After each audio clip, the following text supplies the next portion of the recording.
ये है कि सेक्टर्स नदी, तालाब और नदियां बन गए हैं। प्रशासन हर बार बड़े बड़े दावे करती है, लेकिन जमीनी स्तर पर कुछ होता हुआ दिखता नहीं है। थोड़ी सी बारिश ने करनाल की सूरत बिगाड़ करके रख दी है। करनाल के पौष इलाके सेक्टर 13 हो या कोई और कॉलोनी हो या फिर मार्केट हो, हर जगह जलभराव हुआ पड़ा है। मानसून की वजह से सड़कें तालाब में तब्दील हो गई है। लोगों ने सोचा कि मानसून आएगा, गर्मी से थोड़ी राहत मिलेगी, लेकिन इन लोगों को क्या पता था कि इनकी दिक्कतें बढ़ जाएंगी। चारों ओर बस पानी ही पानी दिख रहा है। जहां कभी सड़क नजर आती थी, वहां थोड़ी सी बारिश के बाद तालाब या नदी बन जाती है। आलम यह है कि पौष इलाके के लोग हो या फिर किसी कॉलोनी के, सब कुछ सुबह से ही अपने घरों से पानी निकालना इन लोगों ने शुरू कर दिया है ताकि सामान खराब ना हो। प्रशासन हर बार बारिश के मौसम से पहले बड़े बड़े दावे करता है कि सीवरेज डाल दिया गया है। इस बार करनाल के लोगों को समस्या नहीं होगी, जल भराव नहीं होगा, लेकिन नतीजा वही, ढाक के 3 पात। न प्रशासन को कोई सुध है और न सरकार को कोई परेशानी हो रही है। इधर आम जनता परेशान हो रही है, सड़कें टूटी पड़ी है और जहां पर गड्ढे हैं वहां पर भी पानी जम रहा है। लेकिन ये तस्वीरें बहुत ज्यादा चिंतित करने वाली, क्योंकि स्थानीय लोगों को काफी ज्यादा दिक्कत हो रही है, दुपहिया वाहन चलाने वालों को भी दिक्कत हो रही है और प्रशासन की सच्चाई निकल करके सामने आ रही है। प्रशासन जो बड़े बड़े दावे करता है कि उसने सभी तैयारियां दुरुस्त की है बारिश से पहले, ये एक झूठा वादा सामने आता है। लोग अपने घरों से पानी निकाल रहे हैं क्योंकि ये बारिश का पानी अब लोगों के घरों में भी पहुंच रहा है। हालत ये है कि लोगों के घरों का सामान भी खराब हो रहा है। इधर चरखी दादरी में आज सुबह से लगातार बरसात हो रही है। गर्मी से राहत मिली, वहीं बरसात ने प्रशासन के दावों की पोल खोल करके रख दी। जलमग्न हुआ पड़ा है पूरा शहर। आज सुबह से बरसात हो रही है, कभी सड़कें जो है वो तालाब में तब्दील हो जाती है, पानी इकट्ठा नहीं होगा। कितनी भी बरसात हो जाए, रोडों पर पानी जमा नहीं होगा। ये बड़े बड़े दावे प्रशासन लगातार करता है, लेकिन प्रशासन के दावों की असल तस्वीर सड़कों पर दिखाई देती है और ये दावे खोखले साबित होते हैं। रोडों पर 1.5 से 2 फीट तक पानी खड़ा हो गया है। वहीं आने जाने वाले राहगीरों को काफी समस्याओं का सामना करना पड़ रहा है। अच्छी तरह से निकासी न होने की वजह से शहर के सभी रोडों पर पानी इकट्ठा हो गया है। वो कुछ लोग कॉलोनियों में लोगों को दिक्कत भी हो रही है, लोगों के घरों में पानी घुस गया है। मौसम विभाग के अनुसार आज और भी बरसात होने की आशंका जताई जा रही है। और आप सोचिए कि जब और ज्यादा बरसात होगी तो तब क्या आलम होगा। ये तस्वीरें हम आपको दिखा रहे हैं जहां पर प्रशासन की बदहाली की तस्वीर सामने आती है, प्रशासन के झूठे दावों की तस्वीर सामने आती है।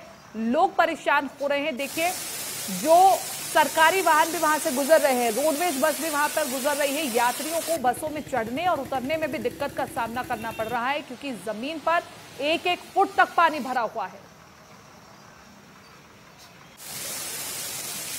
चरखी दादरी की ये पूरी तस्वीरें हम आपको दिखा रहे हैं।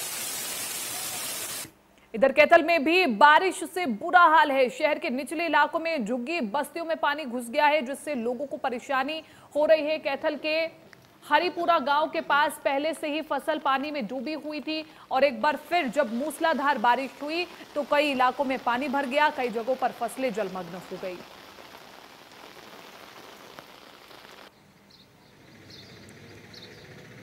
तो लोगों ने सोचा था कि ये बारिश उनके लिए राहत बनकर के आएगी, लेकिन तस्वीरें इसके बिल्कुल उलट, लोगों को परेशानी हो रही है।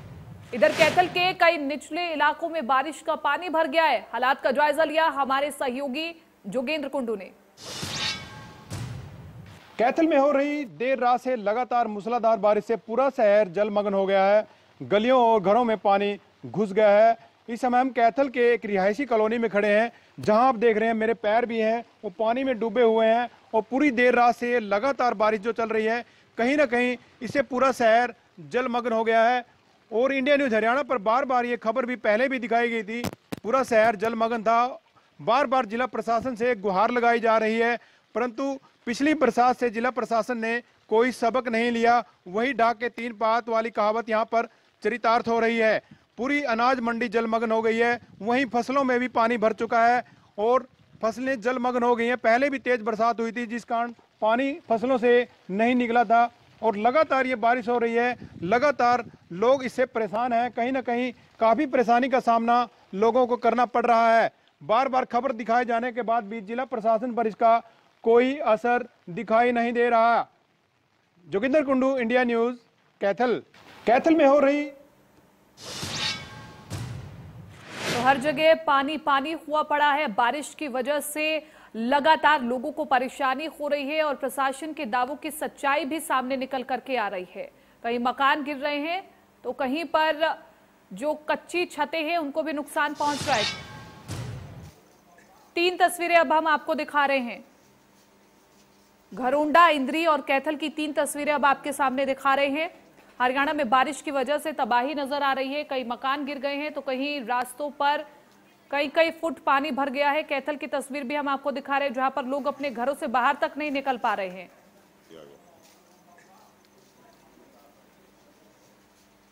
एक छोटे से ब्रेक के लिए हम रुक रहे हैं, लेकिन आप बने रहिए इंडिया न्यूज़ हरियाणा के साथ।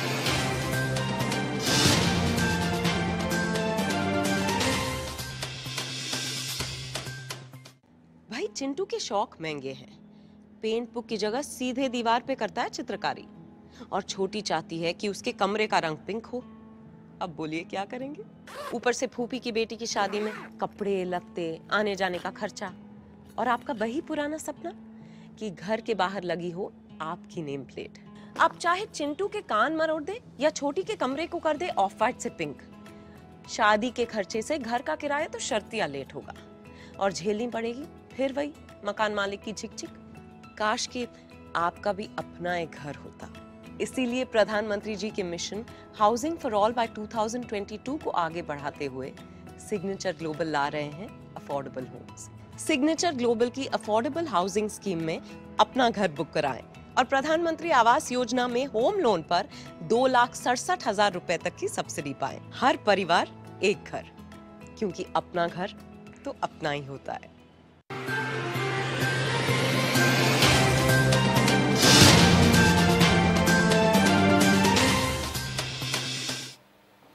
और ब्रेक के बाद हम रुक कर रहे हैं अगली खबर का। एक तरफ कोरोना के केस बढ़ रहे हैं तो दूसरी तरफ गृह मंत्रालय ने अनलॉक 3 को लेकर के नई गाइडलाइंस भी जारी कर दी हैं। ये नई गाइडलाइंस 1 अगस्त से लागू हो जाएंगी। हालांकि इस बारे में कंटेनमेंट जोन को लेकर के अभी कोई रियायत नहीं दी गई है और कंटेनमेंट जोन के बाहर के क्षेत्रों में चरणबद्ध तरीके से ढील दिए जाने का फैसला भी लिया गया है। विस्तार से अब हम आपको समझाते हैं कि अनलॉक 3 में आपको क्या क्या छूट मिलने वाली है। समझिए, 1 अगस्त से नाइट कर्फ्यू खत्म हो जाएगा। जो नाइट कर्फ्यू पहले लगता था वो अनलॉक 3 में खत्म हो जाएगा। 5 अगस्त से जिम और योग संस्थान खुलने वाले हैं। एसओपी और सोशल डिस्टेंसिंग जरूरी है, ये कहा गया है। और सोशल डिस्टेंसिंग के साथ 15 अगस्त का कार्यक्रम मनाया जाएगा। सभी को मास्क पहनना अनिवार्य है। मास्क आप सभी को पहनना बहुत जरूरी है। शुरू से ही एक्सपर्ट भी समझा रहे हैं। वंदे भारत मिशन के तहत सीमित अंतर्राष्ट्रीय उड़ानें भी अब शुरू होंगी। Metro, cinema hall, entertainment park, bar, auditorium अभी सब बंद हैं। सामाजिक, सांस्कृतिक, धार्मिक, मनोरंजन कार्यक्रमों पर भी अभी रोक है। कंटेनमेंट जोन में 31 अगस्त तक अभी फिलहाल के लिए पाबंदी ही लगी रहेगी। उसके बाद कोई और प्रक्रिया शुरू होगी तो देखना होगा। कंटेनमेंट जोन राज्य सरकारें अभी निर्धारित करेंगी। पूरी तरह से राज्य सरकार के ऊपर अभी निर्भर करता है। कंटेनमेंट जोन की जानकारी अब वेबसाइट पर शेयर की जाएगी। आपको कहीं जाने की जरूरत नहीं होगी। कंटेनमेंट जोन में सिर्फ जरूरी सेवाओं को ही मंजूरी मिलेगी, यानी कि जैसे पहले कंटेनमेंट जोन में चल रहा था बिल्कुल वैसे ही चलेगा। राज्य सरकारें कंटेनमेंट जोन में सख्त निगरानी रखें, ये दिशा निर्देश दे दिए गए हैं केंद्र सरकार की ओर से।